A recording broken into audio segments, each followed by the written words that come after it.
I know you're out in the parking lot signing autographs for some of your fans. You have fans that are very, very, very, very into what you do, don't you? Yeah, several tried to kill me, actually. Yeah, in your genre, I guess it would attract an unusual group. How many horror films have you directed now?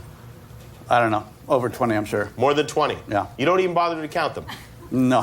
You murdered hundreds of people. True? I consider just move them on to a better place. Mm-hmm. Okay, and with the new Scream movie, like, isn't everyone in that town dead now? How is there anyone left to kill? Housing is very cheap there, so people keep moving in, you know? They move in no matter what. You move in new actors, and those new actors... Couldn't happen to us. Where's the kids? Do the new actors know if they're going to be killed or not when... Some do, some don't. If I feel like they're not going to give really genuine expressions and emotions, then we just kill them without telling them. Okay. It works. Why would you even hire them if you think that's going to happen? You're treating it like it's Survivor or something. You're not supposed to change gears in the middle of the film. But if there's somebody that you say, okay, this is a person I want to keep for maybe Scream 5, Scream 6, and then who knows where, you would have to tell them beforehand, wouldn't you? One would think. Yeah, you would definitely think so.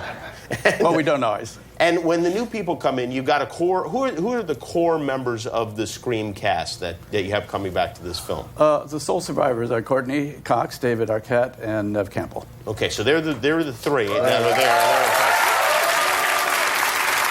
when you bring new people in, is there an initiation of any kind? Is it like joining a fraternity or something? Well, we used to do a scene where they have to open a door, and our prop guy, JP, puts on the ghost mask and gets behind the door, and the poor actor or actress walks over. Okay, we're rolling, you know, and they open the door, and JP jumps out and scares the hell out of them. You film this? Yeah, that's the first take of any given initiation, right? Yeah. So we've had some very interesting reactions, actually. Yeah, I would think so. Do you have are these available to be seen by anyone? We're thinking of doing like a whole DVD of it. Oh, you absolutely should. That would be fantastic. Who has been most scared of the people that you've scared? Oh, he'll kill me. Anthony Anderson. He'll kill me afterwards. He kind of gave out a sort of a shriek like a girl and felt... Oh, please send that to me. He stumbled backwards and fell right over a twin bed in a fear flip. That's pretty great. Yeah. Did they try to get you back for this? No, they don't. They're afraid of me. How do you get an actor, because, you know, throughout the movie, and you don't think about it when you're watching the movie, obviously, but they're, you know, in a panic. I mean, how do you get an actor to that place where you have to do take after take after take, and they have to be hysterically frightened over and over and over again? We threatened to ban them from the craft service table. And that'll do it? Yeah, every time. That's where all the snacks live, so you don't want to be kicked.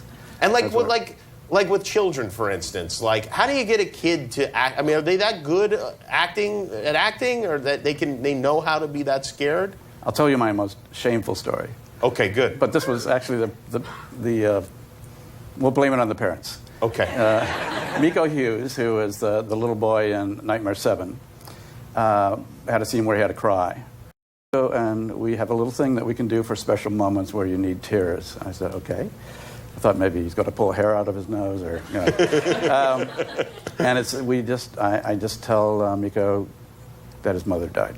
And his mother's standing right there. What? So, of course, as a director, I would never do that. Of course, I would. So, you know, on the first take, the mother leaves the set, and Miko, by the way, knows this. It's part of his shtick too. It's a thing Miko does. Yeah, and then just before the first take, as opposed to having JP jump out from behind the door and scare him, the father would go over and say, "Miko, Mommy's dead." And then he walked away quickly and action. And Miko goes, "Ah!" What's going to happen to Miko when Mommy really dies?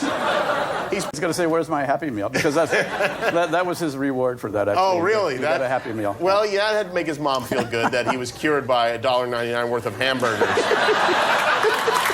Well, now, in the new movie, you've got, you know, of course, you have the villain and everything, but even though years have passed and we're now tweeting and we're Skyping, your killer's still making telephone calls. This is a matter of some concern because, you know, like telephones don't make a sound when you dial now, you know, they don't have busy tones. Text messages aren't that scary. That's right, yeah. Ghostface just text messaged me. He's old school. Who Yeah. cares? Yeah. And this is, of course, Ghostface. And now, I want to show a picture of the guy who plays, oh my God, does the voice of Ghostface, if Do you it don't quickly, mind. we don't. This is the guy who plays Ghostface. He just blew his cover, yeah. But really, it would only be scary. But when they're on the phone with him, are they really on the phone with him? Or His name is Roger Jackson. He's a great guy, and that's actually a mask he's wearing there. On his head? Underneath he's really scary. Oh.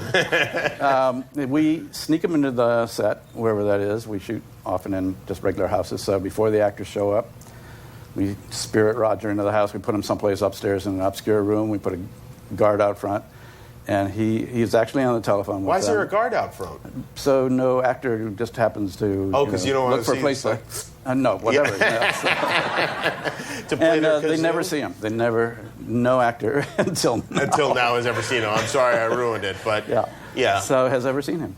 Well, we have a clip here, and do you need to set this clip up? It's scary. It's scary. Take a look. Think of me as your director. You're in my movie. Don't blow your role. What movie? Same one Marnie's in, only her part got cut way back.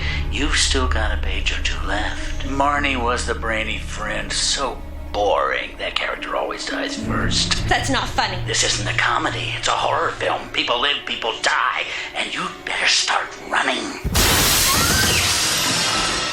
Yeah, that is scary. You're right. I saw that earlier in rehearsal today.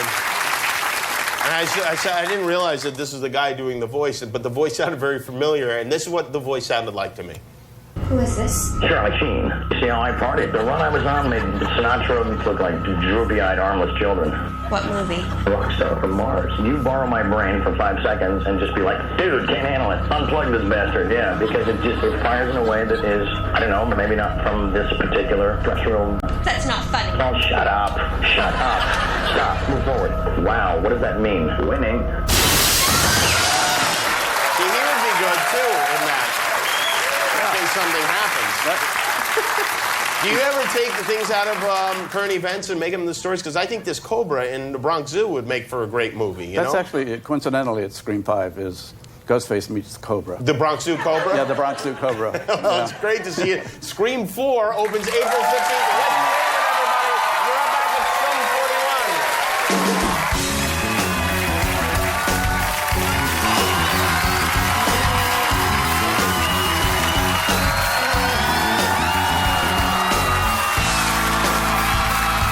The Jimmy Kimmel Live Concert Series, sponsored by Bud Light.